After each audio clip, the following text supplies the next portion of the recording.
we are not rare. But before you leave, you will perceive the lore will be unlocked. You might be stalked by a Sasquatch or a ghost witch, possibly even a ghost that will boast about knowing the Ohio grassman or even the Michigan dogman. Werewolves hunt, poltergeists are up front, but in these backwoods folklore is unlocked. Welcome to Folklore Unlocked. I'm Austin, and like always, I'm joined by Ethan. Yep, hello again, everyone. And this week, we are diving in, or I should say more so, we are flying into the story of the Gargoyles.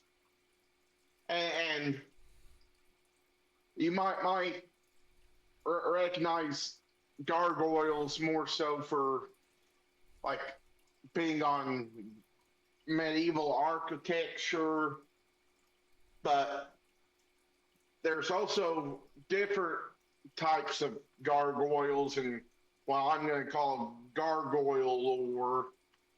There are the evil constructs, there's demonic vessels, beings resembling statues. So, like I said, being on medieval architecture, and friendly gargoyles.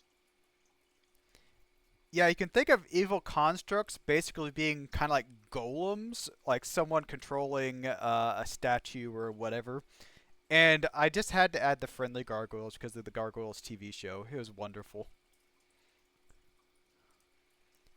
And of course, we have the different, like, I guess, gargoyle, like, friendly gargoyles. So, gargoyles from the TV show, and then also the Hunchback of Notre Dame. They had gargoyles there that were friendly, and most of the other time, they're not really friendly creatures.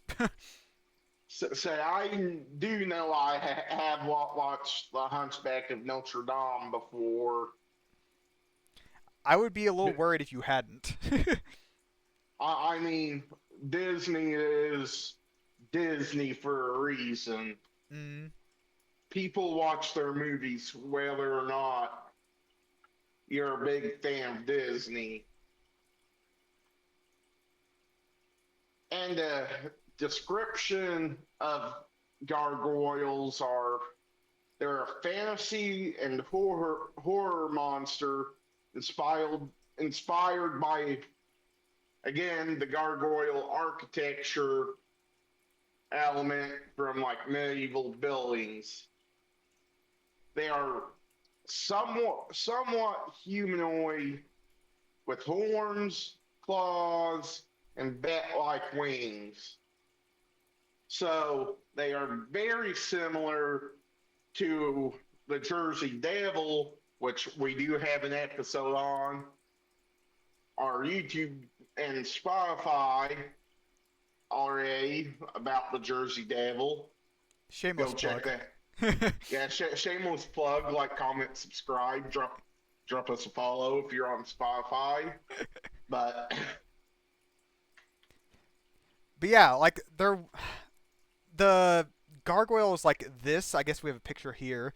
They mostly resemble like bats, whereas like they have the wings, of course, like that, and the claws. And I mean, they're kind of like we said, they're somewhat humanoid, but they're more just like bipedal, like to have 2 legs, 2 arms, walk around and fly. So more so, I'd say they're Jersey Devil like than humanoid. yeah, I'd agree with that. Like I said, go check out that episode and all our previous episodes if you haven't already. And then powers for the gargoyles. Now, I had to look around a little bit, and I kind of had to pick and choose some that I felt like fit the best, because some, they're like, oh, they can do this, they can do that, and then others are like, no, they can just, like, they're just strong and have flight and stuff like that. So I kind of added some that were, I felt worked the best. So, Like most common. yeah, exactly. The ones that were the same for both. So, anyways, we have flight, of course, because they're bat-like wings, which I'll be honest, if they are actually the evil construct golems, where they're actually made of stone, I don't think they'd be able to have flight. But we're going to talk about the like monster, kind of like the golem-looking creatures. And then, of course, we have the enhanced like bite, durability, stamina, and strength because they're kind of either strong or made of stone. So enhanced durability and bite force like that, and strength. Night vision because usually they're flying around at night or whatever. Regenerative healing factor, so they regenerate pretty quick. And then petrification, given that they turn, I guess if we're talking about the Gargoyles TV show, they turn back into statues at the like morning. And also I saw that they can also possibly turn other people into stone. So petrification by themselves and to other things. So basically, they're like Deadpool and Wolverine. Kind of, with a little bit of Medusa in there. Hey, gotta stay up with the pop culture when it comes up. You know, Uh-huh. the new Deadpool and Wolverine movies out. So Whenever I saw the regenerative healing factor, I instantly thought of Deadpool since the new movie came out. Yeah. and well, like I've mentioned before, gargoyles are a part of Gothic architecture style used during the Middle Ages or the medieval period, and it's a statue with a carved spout designed to convey water from a roof and away from the side of a building. And this is new to me, but gargoyles in ancient Egypt and Greece typically had a lion's head. Did not realize ancient Egypt had gargoyles. Yeah, I think the picture on the left there, the one from like Egypt or Greece that had lion heads, I think that one is from the Temple of Zeus. I'm pretty sure. And then, of course, the one on the right is from Notre Dame. Then the mythology. So gargoyles are supposed to have thought to been frighten away evil spirits, even though I think they're more frightening themselves. And the idea of these statues physically coming to life is a more recent notion. So kind of like Gargoyles, the TV show and stuff like that. Like golems, they are usually made of magically animated or transformed stone, and so the evil constructs. But they have animal and chimera traits, kind of like the bat wings, claws, horns, stuff like that. They're often guarding places such as cathedrals and castles, kind of like Notre Dame and stuff like that. And they can also be depicted as vessels for demonic possession or as a living species resembling statues. So, the demonic possession and whatnot. Yeah, not so fun about demonic possession. No, I like the kind of like golems, like they're actually stone that is animated, and then I also like the kind of gargoyles TV show aspect where they're like a living species that resembles statues or turn into statues, I guess, during the day. And there's a specific legend, which I'm gonna guess is the legend of the Gargoyle, which is I'm guessing the French name for gargoyles because it's a French legend, and a lot of gargoyle is said to have been the typical dragon with bat-like wings, a long neck, and the ability to breathe fire from its mouth. Again, we've got a video about dragons. Go watch it if you haven't already. Another shameless plug. And there's multiple versions of the story. Saint Romanus subdued the creature with a crucifix in one, and also I'm going to say, guess Saint Romanus captured the creature with the help of the only other volunteer.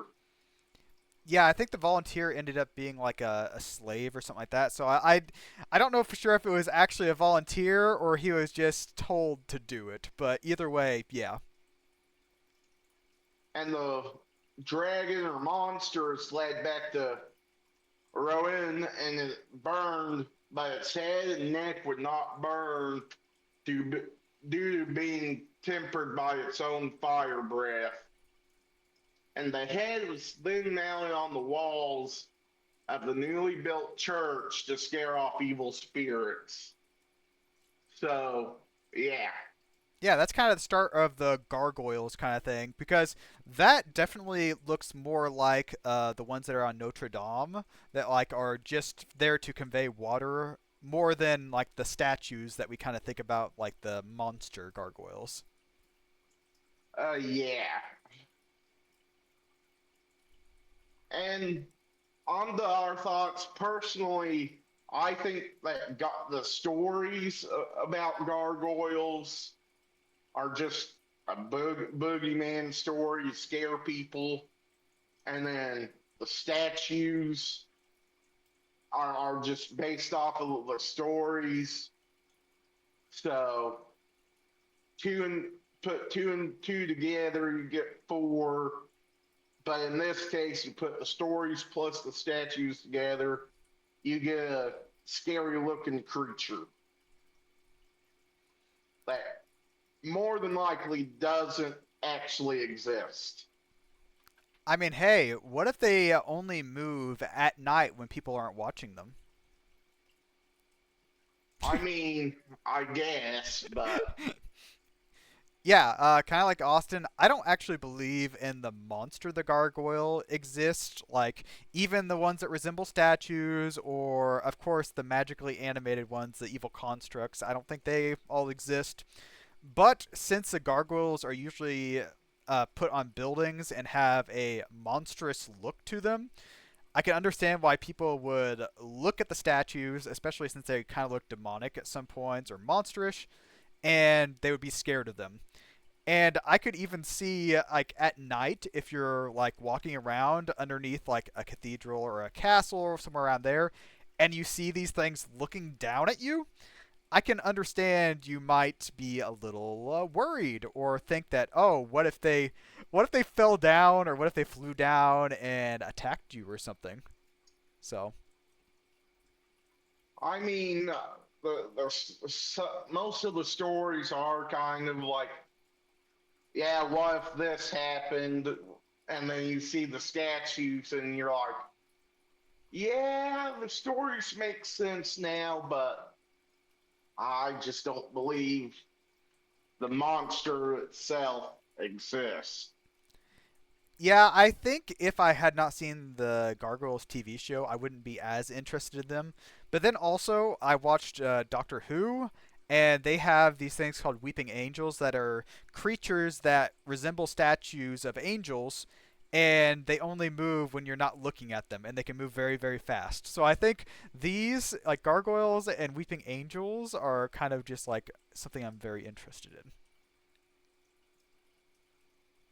I think that's all we've got for this week. Next week, we are going to take a look at griffins. So, any last words, Ethan? Notice, thanks for watching, everyone.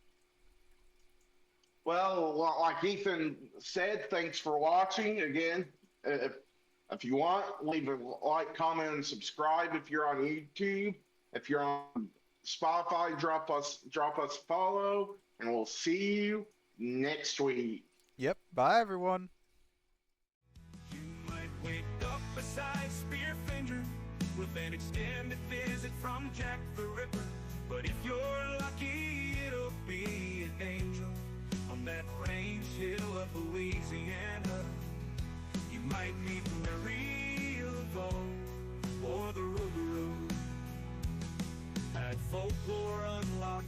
Austin and Ethan concoct their theory of the eerie and unexplained around the world, sometimes even the underworld. The lore is locked behind secrets, but folklore is meant to be unlocked. The Sokaloo is haunting NC as well as Tennessee. There are many giants that might be clients of the Dark Watchers, who might have psychokinesis.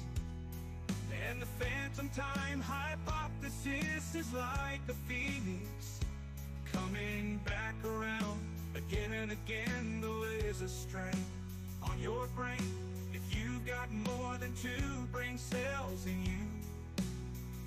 Some believe McCartney's dead because they read into the Mandela effect, which is subject to folklore.